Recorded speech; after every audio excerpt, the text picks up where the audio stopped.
ചില ആളുകളെ പുറത്തുനിന്ന് നോക്കുമ്പോൾ അവർ വളരെ ശാന്തരും ആത്മവിശ്വാസമുള്ളവരുമായിരിക്കും. പക്ഷേ അവരുടെ ഉള്ളിൽ ഒരുപാട് വേദനകളും നഷ്ടങ്ങളും തകർച്ചകളും മറഞ്ഞിരിക്കാം.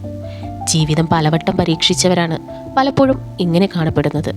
അവർ തകർന്നു പോയില്ല, മറിച്ച് ആ അനുഭവങ്ങൾ അവരെ കൂടുതൽ കരുത്തുള്ളവരാക്കി. ഈ വീഡിയോയിൽ കഠിനമായ മാനസിക വേദനകളിലൂടെ കടന്നുപോയ ഒരാളിൽ സാധാരണയായി കാണുന്ന 5 പ്രധാന ലക്ഷണങ്ങളെക്കുറിച്ചാണ് പറയുന്നത്. ഇവർക്ക് വിശ്വാസത്തിന് ഒരു ഫിൽറ്റർ ഉണ്ടായിരിക്കും.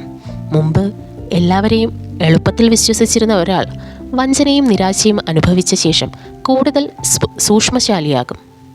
ഇനി ആരെയും പെട്ടെന്ന് വിശ്വസിക്കില്ല. അതുകൊണ്ട് അവർ തണുത്ത മനസ്സുള്ളവരാണെന്നല്ല അർത്ഥം. വിശ്വാസം വിലപ്പെട്ട ഒന്നാണെന്നും അത് നേടേണ്ടതാണെന്നും അവർ പഠിച്ചിരിക്കുന്നു. ഇത് ഭയമല്ല, മറിച്ച് സ്വയം സംരക്ഷിക്കാനുള്ള ബുദ്ധിയാണ്. അടുത്തത്, ഇവർക്ക് മറ്റുള്ളവരുടെ വേദന എളുപ്പത്തിൽ മനസ്സിലാക്കും. സ്വയം വേദന അനുഭവിച്ചവർക്ക് മറ്റുള്ളവരുടെ കണ്ണുകളിൽ ഒളിഞ്ഞിരിക്കുന്ന ദുഃഖം തിരിച്ചറിയാൻ കഴിയും. എനിക്ക് ഒന്നുമില്ല എന്ന് പറയുന്ന ഒരാളുടെ ശബ്ദത്തിലെ മാറ്റം പോലും അവർ ശ്രദ്ധിക്കും. കാരണം അവർ ആ വഴിയിലൂടെ മുമ്പേ നടന്നവരാണ്. അതുകൊണ്ടാണ് അവർ മികച്ച ശ്രോതാക്കളും കൂടുതൽ കരുണയുള്ളവരുമാകുന്നത്. പക്ഷേ മറ്റുള്ളവരെ സഹായിക്കുന്ന ഇവർക്ക് സ്വന്തം വേദന തുറന്നു പറയാൻ പലപ്പോഴും മടിയുണ്ടാകും. ഇത്തരക്കാർക്ക് ഒറ്റയ്ക്കിരിക്കുക അവർക്കൊരു ശിക്ഷയല്ല, അത് മനസ്സിനെ ശാന്തമാക്കാനും വീണ്ടും ശക്തരാകാനും സഹായിക്കുന്ന ഒരു സമയമായിട്ടാണ് ഇവർ കാണുന്നത്. അവർ ഏകാന്തതയെ ഇഷ്ടപ്പെടുന്നത് ആളുകളെ വെറുക്കുന്നത് കൊണ്ടല്ല, സ്വന്തം മനസ്സിനെ വീണ്ടും ക്രമപ്പെടുത്താൻ ആ നിശബ്ദത ആവശ്യമായതിനാലാണ്. ഇത് ഏകാന്തതയല്ല, ആത്മപരിചയത്തിൻ്റെ അടയാളമായിട്ടാണ് അവർ കാണുന്നത്. അടുത്തതായിട്ട് പറയുന്നത്, ഉള്ളിലെ വേദന മറിച്ച് ശാന്തമായി ഇത്തരക്കാർ പെരുമാറും. പുറത്ത് ചിരിച്ചുകൊണ്ടിരിക്കുന്ന ഒരാൾ ഉള്ളിൽ വലിയ പോരാട്ടം നേരിടുന്നുണ്ടാകും. വർഷങ്ങളായി വികാരങ്ങൾ ഒളിപ്പിച്ചുകൊണ്ട് ജീവിച്ചവർക്ക് ഇതൊരു സർവൈവൽ മെക്കാനിസമായി മാറുന്നു. അവർ സ്വന്തം പ്രശ്നങ്ങൾ മറ്റുള്ളവർക്ക് ഭാരമാകാൻ ആഗ്രഹിക്കാറില്ല. എന്നാൽ എല്ലാ സമയത്തും വികാരങ്ങൾ അടക്കി വയ്ക്കുന്നത് ആരോഗ്യകരമല്ല.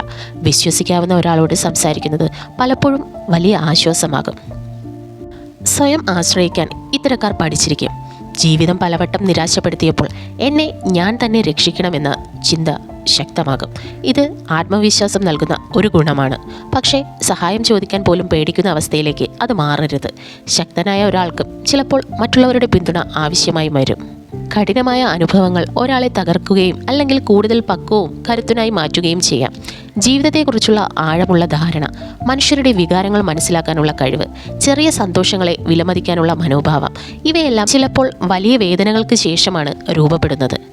നിങ്ങളുടെ ജീവിതത്തിൽ ഈ ലക്ഷണങ്ങളിൽ ചിലത് കാണുന്നുണ്ടെങ്കിൽ അത് നിങ്ങൾ ദുർബലനാണെന്നല്ല, നിങ്ങൾ ഒരുപാട് അനുഭവങ്ങളിലൂടെ കടന്നുപോയി അവയെ അതിജീവിച്ച ആളാണെന്ന് അത് സൂചിപ്പിക്കാം. എന്നാൽ ഒരു കാര്യം ഓർക്കുക, നിങ്ങളുടെ വേദന നിങ്ങളുടെ മുഴുവൻ വ്യക്തിത്വമല്ല, അത് നിങ്ങളുടെ കഥയിലെ ഒരു അധ്യായം മാത്രമാണ്. സമയം, സ്വയം കരുണ, ആവശ്യമായപ്പോൾ മറ്റുള്ളവരുടെ പിന്തുണ എന്നിവയിലൂടെ വീണ്ടും വിശ്വസിക്കാനും സ്നേഹിക്കാനും സന്തോഷത്തോടെ ജീവിക്കാനും സാധിക്കും. ജീവിതം നിങ്ങളെ മുറിവേൽപ്പിച്ചിരിക്കാം, പക്ഷേ ആ മുറിവുകൾ തന്നെ നിങ്ങളെ കൂടുതൽ ശക്തരാക്കാനും ജ്ഞാനികളാക്കാനും കഴിയും. മനസ്സിനെ മാറ്റുന്ന പുസ്തകങ്ങളും ജീവിത പാഠങ്ങളും മലയാളത്തിൽ അറിയാൻ ബുക്ക് വേഴ്സ് മലയാളം ഇപ്പോൾ തന്നെ സബ്സ്ക്രൈബ് ചെയ്യൂ. പുതിയ വീഡിയോകൾ മിസ്സാകാതിരിക്കാൻ ബെൽ ഐക്കണും എനേബിൾ ചെയ്യണേ.